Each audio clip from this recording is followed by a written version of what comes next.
This was a world ruled only by women, about 300 years ago from the present time. As the new demon lord, that woman declared to all her servants that males should obey females. Furthermore, they should kneel before them and worship them. The rules of the world began to change from then on. In prison, a man was detained with his arms and legs bound by chains and his eyes covered. A girl laughed because it seemed like he was trapped in an embarrassing position, and she laughed because he looked nervous. She took advantage of him in his state, laughing because he was reacting in such a desperate way, but he could do nothing to avoid the situation. That was his punishment. After all, he had defied his mistress and tried to escape, now ending up in that situation. That was a very serious crime, and therefore he, being a male, needed to be properly punished for his actions. Thus, she picked up a massive weapon resembling a pair of scissors, determined to cut off what made him a man. He thrashed desperately, but she only laughed, asking if he was ready for the experience. Still, the experience took place, and the man screamed, drawing more laughter from the girl, who delighted in the entire scene. It was almost her 100th time doing that. It was always wonderful to appreciate the scene and how much she enjoyed herself that way.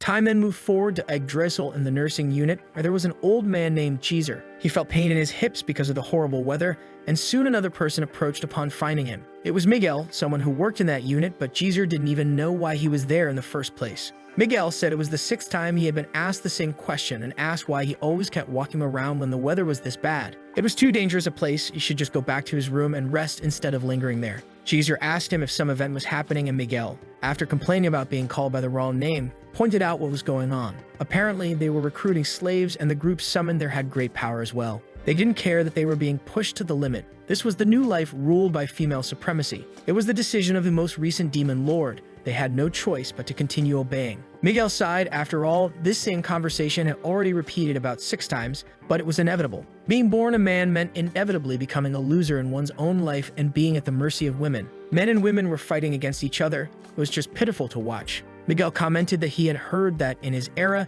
they were supposed to live peacefully. If Jeser were still in service, this world would probably be very different from what it was now. Suddenly, a great lightning bolt tore through the skies, and Jeser widened his eyes, pushing Miguel away. The thunder struck the spot where the old man had been, leaving Miguel shocked and unable to understand what had happened, but worried about the old man. He ran to see what had happened, concerned because the man had protected him from a probably worse situation. Relieved, Miguel found Jeser, feeling at ease after everything had happened, but the old man laughed because everything was literally shocking. However, the lightning was just tickling compared to what he had received in the past, and suddenly, what was once an old man had returned as a young man. Miguel couldn't understand who this super cool guy who appeared out of nowhere was, and Jeser felt that his field of vision had somehow gotten taller, even as Miguel seemed frozen in shock at what he was seeing. When he offered him a mirror to see his situation, Jeser screamed upon seeing himself in the reflection, shocked by the handsome man he beheld. After all, he had somehow become young again. Miguel asked if he was really Jeser and wanted to know how he was feeling. Jeser replied that he felt better than ever, ready to start walking right away, but Miguel stopped him. After all, they were on top of a tree, and that lunatic intended to just walk off, risking falling from that enormous height.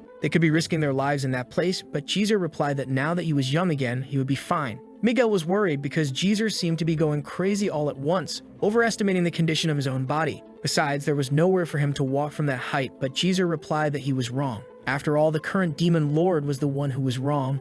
Men and women should be treated equally and not fight against each other. That was why Jeser simply leaped from the tree to teach those war veterans a lesson, leaving Miguel in shock behind as he watched him jump from the enormous tree in the direction of the recruitment. This was Jeser Alagarcia, a man who unified the world and the demons, the demon lord from 2 generations ago. Seeing him jump from that height, even Miguel was shocked by his current physical resilience, but in the end, he really did hurt his own legs. Still, Jeser walked toward the city near Yggdrasil Tyrago, relieved because it had been a long time since he had gone out. Walking through the streets, Jeser thought about how, in the old days, there were many wooden structures in that area full of nature. This city had changed a lot in recent times, but now Jeser could see hundreds of thousands of women walking through the streets. Not that he was complaining, but Jeser didn't know if it was because men were scarce in this reality. As a result, women felt free to wear whatever they wanted on the streets, which was quite daring even for Jeser, who watched from a distance. It was almost a true paradise for Jeser, until he kept walking and came across a woman being carried by a man crawling on all fours. That made him take back his own words. It seemed like a hell disguised as paradise, and it didn't take long for the women to notice him walking around. The women said they should gather and report everything to their lady Chloe, but Jeser kept walking normally. He thought that the current demon lord should be inside the castle and remembered where it was from his days in the past. It had been hundreds of years since then, and Jeser didn't know how the situation had escalated from the time when there was the demon lord's army. That kind of thing didn't end up affecting the protagonist in the end, but either way, he knew there had to be a path nearby to use. As he walked, Jeser approached a girl asking for permission because he needed information and even offered to have tea along the way. But she pushed him away abruptly upon realizing he was a man and ran off, leaving Jeser sighing because she rejected him so harshly. Suddenly, a pair of handcuffs bound his wrists, and Jeser was confused as to where they had come from out of nowhere. When he realized it, the ones who had restrained him were two men wearing strange masks, the same ones who had been near Yggdrasil before. A woman approached, laughing after finding a man wandering the streets. He would be her grand milestone, the 100th on her list. The woman laughed, ordering the men to take Jeser to the castle, and he himself thought he had gotten involved in something strange. Thus, he was thrown into a room, and Jeser complained that they were treating an old man like him poorly. The girl laughed, saying he must be a great liar to call himself old with such a youthful appearance. Jeser replied that he wasn't lying and asked who she was, to which she introduced herself as Chloe Laneige, a law enforcer. Still, she was surprised to find a whole man like him walking around those cities. Chloe considered that it would be a problem if the army found out about Jeser's existence. The protagonist realized that he was indeed inside the Demon Lord's castle. He had ended up being taken there by allowing himself to be captured. The other men asked how he could even exist since he should have a mistress to accompany him. They told Jeser that when a male slave went outside, his mistress was always supposed to accompany him. That was the rule. Jeser laughed, responding that he was an outsider, and asked them to tell him a little more about what was happening in the present. Jeser explained that a long time ago, despite many differences, men and women were treated as equals. The world had changed for some reason, and he wanted to know what had caused such a sudden transformation. Chloe sighed, saying that she was a kind person, and for that reason, she would explain as it was necessary for him to understand properly. About 300 years ago, a certain twin demon eliminated the previous demon lord and took the throne of this new world. The name of the new demon lord was Mia Aligarcia, and Jeser was shocked because she had the same last name as him. Meanwhile, Chloe continued explaining that the new demon lord ordered all males to obey females. They were to kneel before them, and at that moment, the existence of men was placed under a great curse. It was a curse that stripped them of their magical power. All men lost their strength in front of women. The leaders of all the world's organizations were replaced by women, and men were living as slaves. Chloe asked if her explanation was sufficient, and Jeser agreed, thinking that he needed to gather as much information as possible. Jeser thought that he needed to dominate that enforcer now, and perhaps he could do it with his current self. But to his complete shock, it was Chloe who approached first, laughing because she wanted to start the work right away. It was Chloe's time for fun. She could see Jeser's rebellious and firm eyes even in the face of what was about to happen. Making that kind of man submit to her was one of her favorite tasks, and Chloe took out the large scissors she used for work. Jeser was shocked by what suddenly appeared, and Chloe laughed, stating that this was her unique magic. She could summon scissors, but these scissors were also weapons used against those who tried to oppose the demon lord. This frightened Jeser because it was truly a bizarre weapon, but regardless, Chloe said they should hurry up already. The protagonist sighed because she had quite the hobby, but unfortunately, Jeser was someone who did not like pain and refused. Chloe was caught off guard because the protagonist broke the shackles on his own, and she laughed because he was really strong. She liked that type and rushed to him to fight, but Jeser quickly defended himself from the attack. Thinking that it had been some time since he last fought, he felt a little rusty to perform well there. However, this attack should have been nothing special, but Chloe surprised him by pulling out his second pair of scissors. Before she could cut with the scissors, they suddenly split into two pieces, and Chloe froze, not understanding what happened. Jeser laughed because she had underestimated him, which infuriated Chloe after going through that humiliation. Suddenly, she started laughing because it was the first time she had seen something like that happen. But she decided she would make him submit in another way, ordering her slaves to attack the protagonist. Thus, Jeser was held down, and Chloe said that even if he broke her weapon, he could not break the physical strength of her men. Now with his arms restrained, she began deciding what she should do next to take advantage of the situation. But Jeser laughed because certainly her strength was admirable, but it was foolish of her to get close to him in the first place. With a snap of his fingers, the protagonist made the slaves collapse to the ground instantly without even moving. He smiled because it was a good thing he had exercised after hundreds of years, which shocked Chloe, who just watched. Not understanding anything, Chloe wondered what had happened, and Jeser could see the exact question in her eyes. Noticing her confusion, Jeser approached and explained that he had no magical power when he was born. To compensate for that, Jeser trained his body and perfected a certain martial art, and he decided to let her feel it with her own body. When he pinned Chloe against the wall, the agent froze, wondering exactly what he intended to do. Suddenly, she realized he was trying to remove a bone from inside her. This was Jeser's martial art, bone extraction. Jeser revealed that he had extracted a small bone, one called the bone of ecstasy, which left the agent standing still, not understanding anything. Until suddenly, she began writhing in screams, feeling her body burning as if she were about to catch fire. Something was tickling inside her. It was a strange sensation that made Jeser start laughing just from watching. There was something burning that Chloe did not know how to control. she was unable to reach the spot through her clothes. Before she knew it, Chloe was drenched in a way she had never expected, but despite that, it was a pleasurable sensation. While watching her in that state of madness, Jeser could only laugh at Chloe going through such humiliation in front of a man. The Alakartia style had bone extraction as a martial art, a legendary technique that extracted the so-called bone of love. It could be found in 48 different parts of the body without hurting its target during the process. When a man fell in love with a woman but was unable to demonstrate his true skill, there was a certain saying about it. It was called taking your bone for your charm. This was the true origin of that powerful technique. Jeser thought it must have been too much for a woman like her, who had lived her whole life in purity. Chloe complained on the ground that it was not good at all. She could not lose to a man in this way. Suddenly, the slaves who had previously been on the ground grabbed Chloe as well, taking her by surprise when her clothes tore. She did not understand what the meaning of that was. There was something wrong behind their actions. Chloe ordered them to stop because she was their mistress, and they could not turn against her, but the slaves were too strong. Even struggling hard, she could not move a single muscle in her body, frozen with fear in that situation. Pressed against the ground, the agent was humiliated, unable to do anything to stop what was happening. Just watching, Jeser laughed because, as he expected, it seemed that this did not work against beastmen. The feelings inside them were even stronger than love, and noticing their reaction, that was when Chloe began to call for help. And finally, the slaves got off her, with Jeser stating that he would play with them for a bit. The protagonist barely dodged the attack, keeping some distance as he realized they were ready to pick a fight. It seemed like they understood that their bones would be removed if they got too close to Jeser. At the very least, they were intelligent slaves, but even so, it was not enough to escape the protagonist's power. That was because he was quite powerful, and with a swift movement, he struck both slaves down, knocking them to the ground instantly. At that moment, he stole 2 bones from their bodies, laughing at the catastrophic state they had been left in. Jeser extracted from them the bone of eruption, one of the bones of love, a special one that had an effect when broken. What would happen was the complete loss of control. The bone of eruption made them explode from the inside out until nothing remained. Incidentally, this release was called such because it was compared to the explosion of a whale. After defeating them, Jeser laughed because this should be the proper treatment for males, or at least that's what Chloe believed. But they shouldn't worry, as they wouldn't die just because of that. Just as the agent got up to approach him,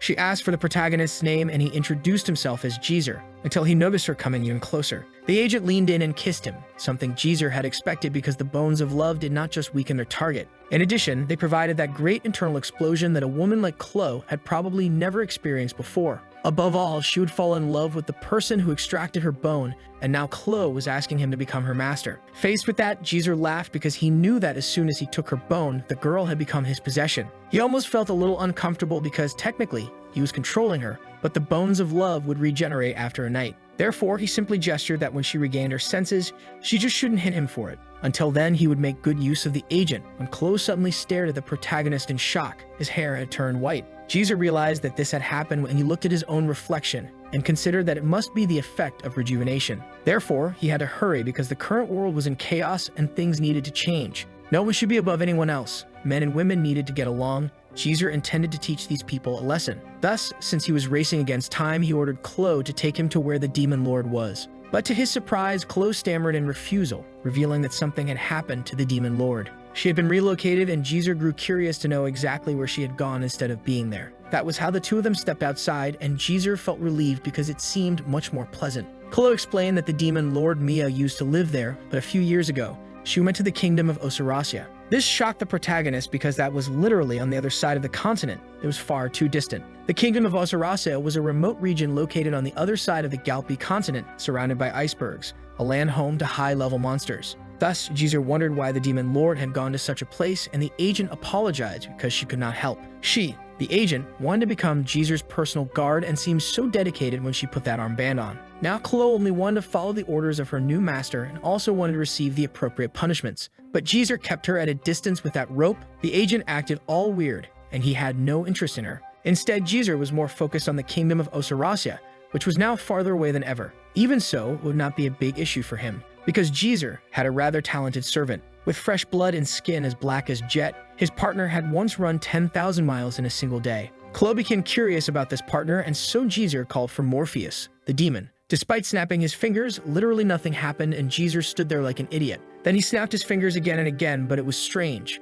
because the demon was not appearing. Under normal circumstances, the demon would have appeared instantly, and the agent quickly stepped forward to apologize. But according to that world's Wikipedia, the demon he was referring to had died nearly 200 years ago. And Jeser screamed in shock, unable to believe that the demon had died even before him despite waiting for so long. Meanwhile, The agent asked how he could possibly know about a heroic demon from such a distant past. Even if it were still alive, it was a monster that could not have been an ordinary civilian, and Jeser hesitated to find an answer. Finally, the protagonist reflected that it would be complicated to reveal he was a former demon lord and simply lied. He replied that he didn't know that he had just let that knowledge slip out, making the agent laugh as she completely believed him. It was still surprising that she had believed him, but suddenly, Jeser collapsed to the ground on the spot. Klo ran over, worried, asking what was wrong, and he complained that his back was hurting. Soki asked if he could lie down for a bit, and she got excited because they could find a safe place. Thus, Klo suggested that they could go to a nearby inn, and while they were there, they could do all sorts of things. But soon, Jeser realized that she was thinking of something entirely different from normal. This would be her first time. Since Klo wasn't an experienced woman, she might have lacked a bit, but she thought she had what was necessary to make up for it. She wanted to do her best for Jeser, but her suggestions weren't the best, and she even considered that she might accidentally bite him. As she imagined all of this, she suddenly became excited because they could try out various things. But to her shock, at that moment, a weird old man appeared, and Jeser was surprised because he had turned into an elder again. Beside him, the agent was worriedly looking for Jeser, but he was now wondering if his time was really about to run out. It seemed inevitable. This was how nature worked, but he wondered how he could reach the demon lord now. He thought he should go to the bazaar and look for the creature to start with, but he couldn't remember where to go. And despite wanting to ask Klo for help, the girl had run off and disappeared from his sight. With that, he decided to start walking around to search, but suddenly, a girl shouted at him to be careful because a carriage was coming straight at him in the middle of the street. In the blink of an eye, the girl saved his life, pulling him to the other side and asking if he was okay. It was too dangerous to cross the main road alone, so she helped carry him over to the safe side. Jeser was glad that there were still kind people in that world, but at the same time, he felt a nostalgic sensation. It was somewhat comfortable being carried, and finally, she placed him on the other side, telling him to be more careful. Then he thanked the girl for her kindness, and she replied that it was fine. It was her job. The girl was from a noble lineage, and it was part of her duty, and she waved goodbye, saying she had other things to do. Jeser felt that she was a sweet girl, and then suddenly, he heard the sound of a bell ringing in the distance. Apparently, an auction was taking place with bids rising to 82 gold coins. What was being sold was the nightmare, and Jeser approached to see what was going on. The girl who had saved the protagonist earlier had also gone to the location, and the woman running the auction soon made a new announcement. Jeser was completely shocked as he watched the girl who had helped him before become the next item up for sale. Everything began at 500 gold, and thus a new auction was about to start right in front of him. Even though he had only approached to see what was happening, the protagonist was caught off guard by the girl who had saved him. She introduced herself in front of everyone as someone from a noble lineage, stating that her price started at 500 gold. But to her shock, the auctioneer changed the starting price to silver, leaving the girl furious at how low the value was. Jeser was still processing the fact that she was being treated as a product when he noticed a shift in the crowd. It seemed like the atmosphere was changing suddenly, and he wondered why no one was interested in the girl. Despite being quite cheap, the girl was practically begging to be bought at a low price. She showed off on stage, saying she could sing and dance, repeating multiple times that she came from a good lineage. Additionally, she was someone who didn't eat much, making her very affordable to maintain. Even so, no one spoke up, and the auctioneer waved her hand, asking if they should sell or grill her, as she apparently had no real use. With the situation getting tense, the girl tried to bargain even more, claiming that she was also quite cute and voluptuous. Even though she was trying to put on a big show in front of the people, no one was speaking up about her. So Jeser stepped forward to ask someone why this was happening, and the person replied that it would soon become clear. Suddenly, the girl remembered that she needed to transform and shrank inside her own clothes in an awkward scene. Jeser didn't understand anything about why this was happening, watching as she tucked her hands and feet inside her clothes like an animal. That was when a huge creature appeared and everyone ran away, but the protagonist remained still, unmoving. At that moment, Jeser realized that he had regained his youth once again, and that the face of that creature was quite gallant. It had black fur and a fluffy body. Now there was no doubt about its true identity. The protagonist recognized the enormous animal as his soulmate, Morpheus, but he seemed distracted now. Morpheus kept talking about how they could now travel and relax on his fluffy body, but he was too hungry to pay attention to being sold. So he simply started eating the nearby tent, making everyone run away immediately before they were eaten by mistake. Morpheus ignored people telling him not to destroy the tent, but he kept eating it until the very end, feeling relieved because it was delicious.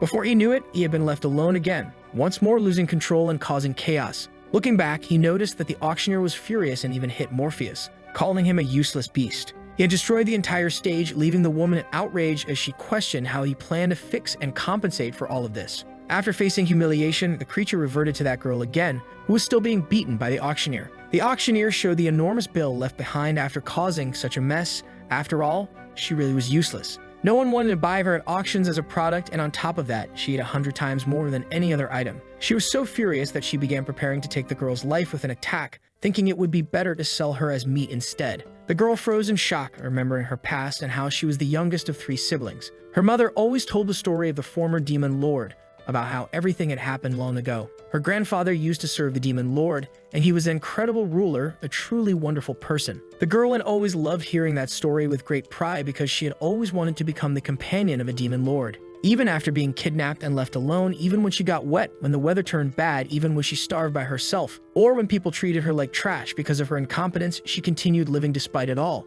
She spent her days surviving, supported by her dream and the noble bloodline that ran through her veins. But it seemed like her life was about to end right there, and she could only cry because she had lost the opportunity to meet the demon lord. The auctioneer attacked the girl, laughing because at least she could become food for the slaves and finally have some use. To her shock, a biscuit flew through the air and landed in her mouth, and she was confused when she realized someone had interrupted. It was Jeser who had saved the girl's life, saying that she didn't need to get so angry over something so trivial. It would only make her pretty face wrinkle, so she should just eat something and relax. The auctioneer demanded to know who this man was, the one holding the girl after saving her life. And Jeser replied that he was just a passing No Jake, laughing at himself for being good-looking once again. No Jake referred to a certain group of people whose sentences always ended with ja or noja. They were known as Eichmann, or handsome men, who spoke like older men or entities and were adored by many in the past. As an extra note, the most famous theory about the origin of the Eichmann was the existence of a renowned martial artist named Aniclimax. However, the fact was that he ended his sentences with Aru, which was not very well known or widespread in the future, except that everyone knew about his popularity and beauty as one of the 7 great treasures of the world. Hearing Jeser's words made the auctioneer furious because a mere male was getting in her way. The protagonist laughed, asking if she didn't enjoy the rice cracker he had bought from the store next door. To Jeser, it tasted so good that it even made his youth return out of nowhere, and he was quite happy about it. Faced with this reaction, the girl stared at the protagonist without understanding anything, wondering who this guy was and why she felt so calm with him. That wasn't enough to calm the auctioneer down. After all, she was in an extremely foul mood now. Not only had she gotten caught up in this mess, but one of her slaves had also managed to escape. The fury inside her would not be contained until everything was burned to dust, and her power began to leak out from within her. The girl clung to Jeser in fear, even as she complained that it wasn't her fault that the slave had escaped. At that, the protagonist just laughed because, without a doubt, that woman was getting furious. Realizing what was about to happen, the girl said she knew Jeser was a man, and for that reason, he should take the chance to escape. Her master was a fire mage, and her power only grew stronger the angrier she became. It was obvious that he would get grilled along with her if he didn't run and leave her behind now. She was happy that Jeser had tried to save her life, but he wouldn't be able to win against her master. So she stepped in front of the protagonist to protect him, begging him to flee now. She faced her master, apologizing because it was her fault. After all, she always ate too much. But at the very least, she should spare Jeser's life. Hysterically, she kept pleading for forgiveness because she always ate the food meant for the other products and slaves too. Sighing, Jeser placed a hand on the girl's shoulder and stepped past her, telling her not to worry. After all, he was very strong and could defeat her master without even meaning to hurt her. The master fired a blast of flames at the protagonist, who used his eyes to check where her bones were. But to his surprise, all the woman's bones were pitch black. It looked like she was saturated to the bone. Moreover, Jeser could feel the hatred within her magical power, but he didn't understand how that could be possible. Noticing his contemplation, the girl explained that her master had once been a kind person, but she became furious whenever her power grew. Then Jeser understood, after all, men weren't the only ones who had been cursed by the demon lord. She had weakened men by taking away their magical power and strengthened women so that their magic could surpass its limits.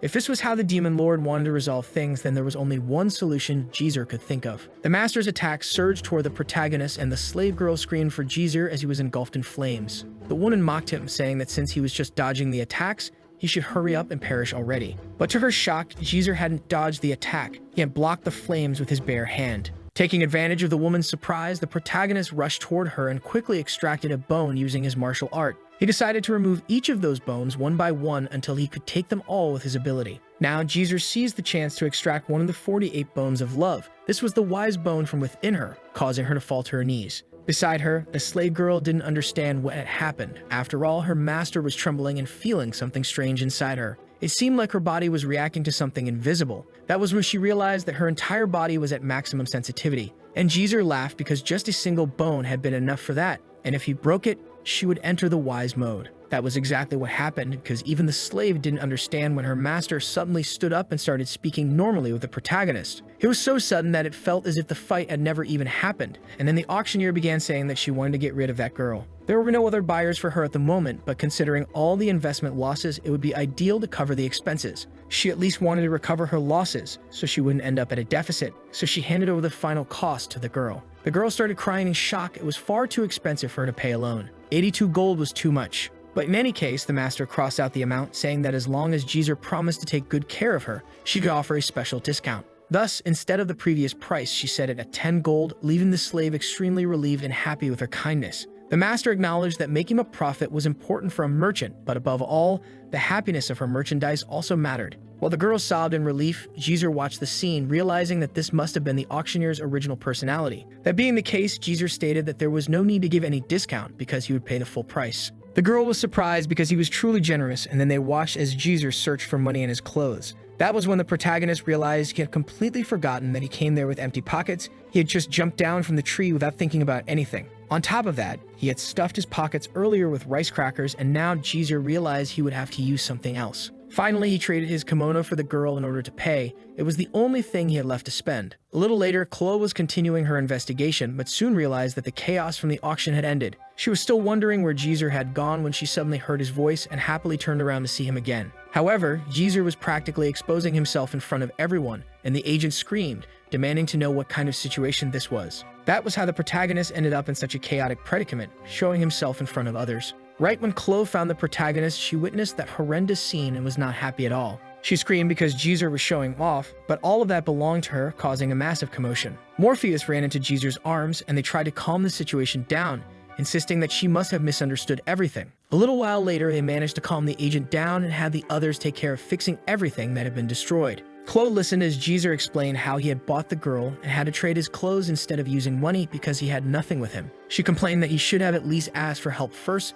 but Jeser hesitated to do so. The auctioneer said that all of those were high-quality products, but merchants rarely cared enough to buy them. So she felt a little unworthy of refusing, and Jeser responded that he also felt a bit embarrassed. At that moment, they realized they still hadn't properly introduced themselves, and Jeser and Chloe exchanged introductions. The auctioneer introduced herself as Flame, saying she was a merchant, and that it was truly an honor to meet the two of them, especially Chloe because she was quite famous for cutting off men's parts, something that sounded a little scary to Jeser. Morpheus introduced himself as Yeezy Morpheus, and Chloe questioned what exactly that was supposed to mean. Chloe then asked if Jeser couldn't just access the demon bank to get the money, but he didn't even know what that was. So she explained that if he registered his magical power with a financial institution, they could provide their services to him at any time. Even people with minimal magical abilities could use it, but Jeser had never seen anything like it before. He had always relied on others to handle his finances because he had no magical powers to begin with. After all, the protagonist was born without any magical abilities, which shocked Chloe since he had always paid with pure cash.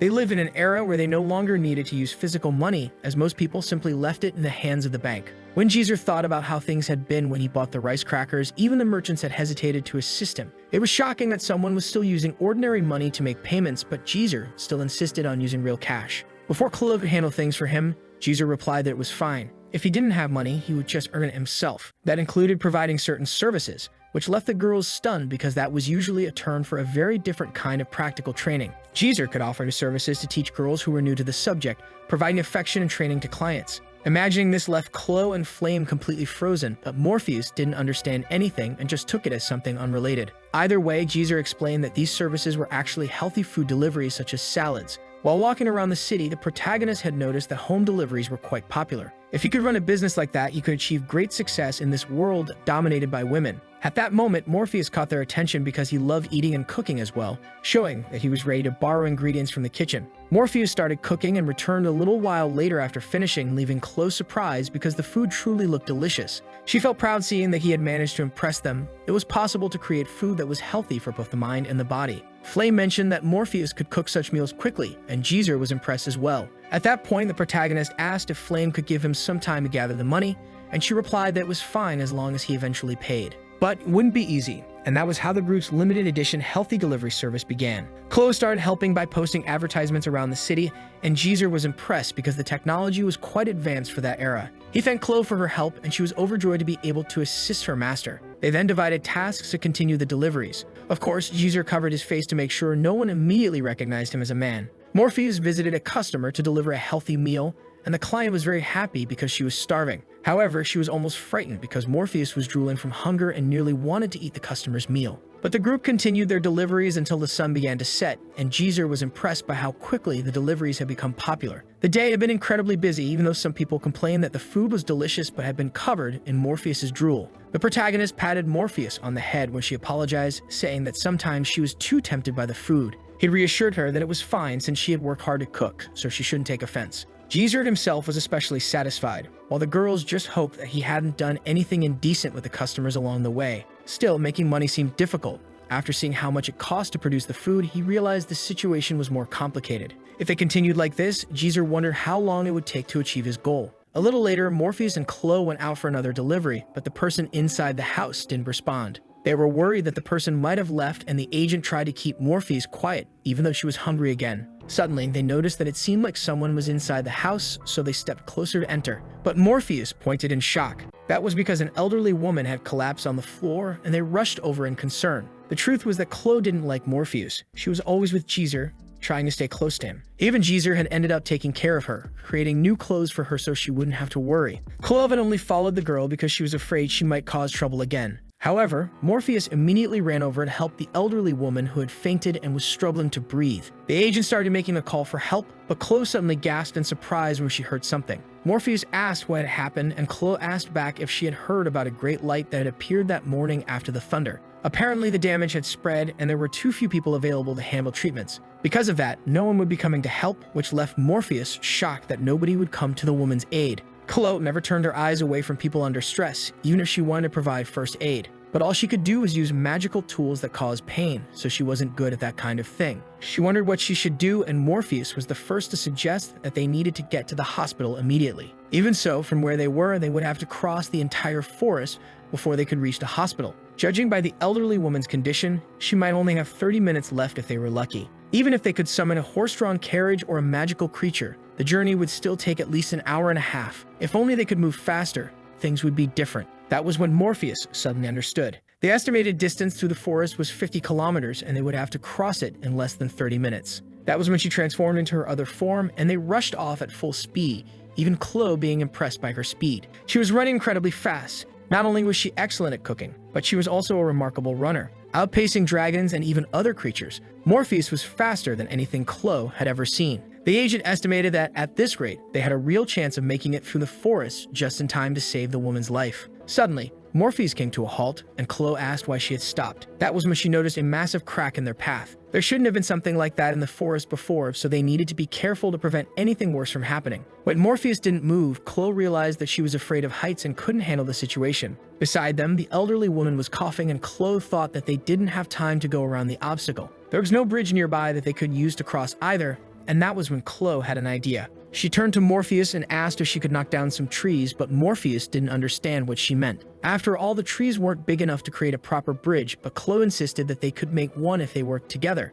Even though she didn't fully understand, Morpheus decided to do as Chloe said, and so they began following the plan. Chopping down trees, Chloe used her rope to tie the pieces together and create something they could use to cross. She revealed that this was one of her rope handling skills, which was a bit terrifying for Morpheus. But with great effort, they managed to cross the bridge, and a little later, the girls successfully saved the woman's life. They explained that they had helped her despite all the trouble they had gone through. They hoped she would be okay. The woman said that she had contacted them to order a healthy meal, which turned out to be the best decision. After all, it was thanks to that meal that her life had been saved, though it was a shame that the chaos had ruined the food along the way. Morpheus apologized for how things had turned out, and Chloe promised that they would work to make another meal for her. However, the woman ate the food anyway and assured them that it was delicious, agreeing that it was a good idea to order from them. If she wasn't mistaken, it seemed like their service was only available sometimes, so she asked if there was a reason for that. Covering Morpheus's mouth just as she said it was because her master wanted to buy her, Chloe quickly gave a different answer. She explained that in reality they were doing this because they needed money and would be very happy if she ordered again. The woman asked how much money they needed, and judging by how nervous they looked, it seemed like it was a lot. If that was the case, the woman offered them a token of gratitude as a small bonus, and Chloe immediately began thanking her. But they were completely shocked when the extra amount they received was 100 gold coins. They questioned whether she had truly not overpaid, as it was far too large an amount just for a bonus. The woman laughed, saying that they had saved her life, so they should accept both her good intentions and the money as a grateful person. With that, the two of them thanked her and said their goodbyes, leaving the woman alone in the hospital as she reflected on something. She had heard that he had entered a mental health facility, but still, she hadn't expected him to be alive. Meanwhile, back with Jeser, something else was happening. He was in a panic because the terminal kept ringing and he had no idea how to handle so many orders at once. Chloe and Morpheus had returned, yet he had never even cooked before, and he was seriously struggling. When he asked Flame for help, she responded that she had never cooked either and didn't want to be involved in any of it. The two of them were having serious trouble dealing with all the orders on their own. At another moment, Chloe was asking the protagonist why exactly he wanted to buy Morpheus. She said she had heard a story that Morpheus was a descendant of a demon hero, but she found her to be too silly. If Jeser really needed someone like her, Chloe claimed that she could do it herself. But the protagonist interrupted her, explaining that it wasn't just about Morpheus' lineage. The reason he needed Morpheus was also because she was a kind-hearted child, and now the agent could understand that. After all, the two of them had successfully saved the elderly woman's life with some effort. Back at home, Chloe noticed voices coming from inside. It was Jeser and Flame. Something strange was happening, and with that, the agent barged into the room, yelling that enough was enough. Until she saw what was actually happening. Jeser was really touching the other girl in an indecent way. Flame ordered him to stop, and he apologized, not looking guilty at all for what he was doing. Chloe was shocked because what should have been a cliché misunderstanding turned out to be completely true. Jeser laughed as he apologized, explaining that he had been cleaning when he accidentally fell. But in any case, he quickly changed the subject. He then showed them what they had been preparing up until now, because he had just become a good cook. When Morpheus tasted the food, she confirmed that it was truly delicious, and even the agent asked if Jeser had really cooked all of it himself. He confirmed that he had, then asked if something had happened with the two of them since they had taken so long to return. So they explained what had happened, and Jeser was even more surprised that they had received such a huge reward for saving the elderly woman. Chloe said that thanks to a kind old lady, they were able to reach their goal, and Morpheus was feeling quite proud of herself. Little Flame mentioned that even if Morpheus were sold for a silver coin, no one would be crazy enough to buy her. Chloe even asked if Jeser didn't feel like he had been scammed, but he laughed because it certainly didn't matter. That was because Morpheus was worth a price. Either way, Flame ultimately accepted the full amount that had been paid. Then finally, Jeser bought Morpheus, declaring that he was the one who would change this world and become the Demon Lord. But beyond that, his feet would explore this entire world, which left all the girls shocked to hear. The agent mentioned that she had heard Jeser wanted to meet the Demon Lord, but she never expected him to want to start such a massive rebellion. Still, Morpheus was overjoyed and asked if she could become the one to assist the future Demon Lord. She was so happy that she hugged and kissed Jeser, shocking the other two girls who were just watching. Morpheus declared that with her help, she would do anything, but Flame interrupted, saying that it was completely impossible. Becoming a new Demon Lord was a desperate act because of the existence of Hatsuseki Makizoku. Jeser questioned what that ridiculously long name meant, and Flame explained that they were the rulers of the great cities of the Galpi continent. It was a turn for the 4 kings who served Mia and her 8 followers, individuals with unique and immensely powerful magical abilities. That being said, they were the ones who had contributed greatly to creating a world where women dominated men. As a merchant, Flame claimed she knew this because she had visited many countries and seen many different things. If they found out about Jeser's intentions, he would undoubtedly meet his end very soon. She wasn't trying to discourage him, just warning him. The protagonist changed the subject and asked where the nearest city was, shocking Flame because he didn't even seem bothered. Chloe answered that from here, the closest place was the government of Pistelvania, making it clear to Flame that the agent would be accompanying them. That was because Chloe was determined to help Jeser become the new Demon Lord. It was her new purpose in life. She intended to protect Jeser, so Flame didn't need to worry, making Flame stammer and awkwardly claim she wasn't concerned at all. Laughing, the protagonist told them to quiet down. Since it was already quite late, they could talk about the city the next day. With that, Jeser left things in Flame's hands because they would be sleeping there, making her complain that he really didn't care about inconveniencing others. Beginning with a new youth, leaving Yggdrasil, meeting Chloe and the others, and even starting a healthy delivery service. Jeser's day had been long, and he couldn't even remember the last time he had felt so satisfied. He recalled that the destroyed bones of love would recover by the next day, which meant everything would return to normal. Perhaps it was the right time for Jeser to say goodbye to Chloe once and for all. That night, Chloe took a bath to rest and prepare for the next day. Jeser woke up early to transition from an old man back to his youthful form, greeting Morpheus, who had fallen asleep in the other room. While tending to his hair, Morpheus asked where Chloe was, and the protagonist replied that she had returned to the palace first. Apparently, she had gone to inform her subordinates before departing. It seems she had regained her bone of love during the night and recovered her senses.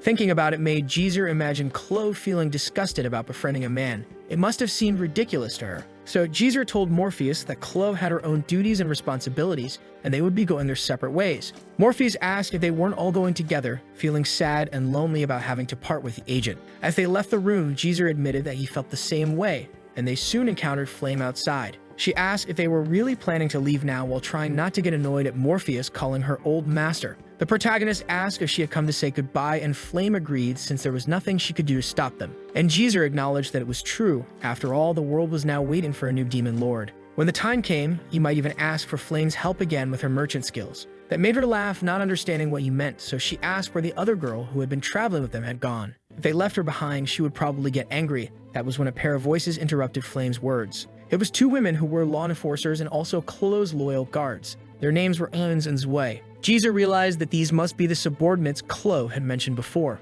Ainz immediately identified him as the man who had seduced their lady, while Zwei was outraged by such audacity, saying it was enough. He was truly trash. Jeser laughed, saying that was a harsh thing to say, but the two continued complaining because he was accompanied by two women. To them, it was a severe crime for women to be near a man in Flame's side, knowing that they weren't wrong. Any man who opposed them or any woman who allied with a man would be sentenced to prison. To survive, they had to either escape or defeat them, though Jeser had planned to leave before it came to that. However, Ainz and Zwei were much faster, laughing at the protagonist for thinking he could defeat them with magic. No man could ever defeat them, but of course it took no time at all for the two of them to be defeated. Jeser just laughed because they were too slow, while he could do whatever he wanted. Ainz couldn't understand when exactly they had lost, but Jeser stepped closer and pointed at a bone right on her stomach, threatening to remove the bone and put the girl in an embarrassing situation. She begged him not to do it. He simply enjoyed Ainz pleading for mercy, laughing and wondering what kind of punishment he should apply. That was when, suddenly, someone approached. It was Chloe, with a terrifying look in her eyes.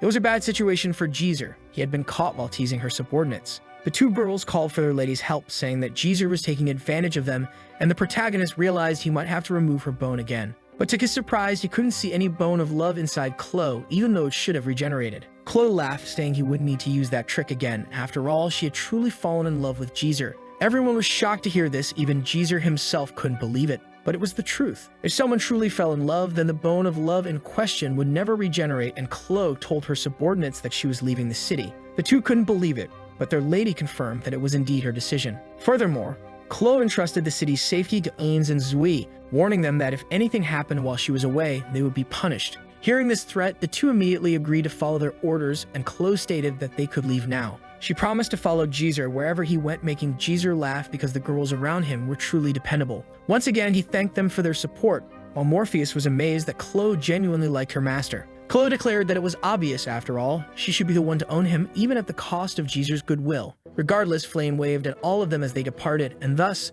the group set off toward their new objective. Their next destination was the kingdom of Pistolvania, where Hatsuki Makizoku was hiding, ready for a new adventure.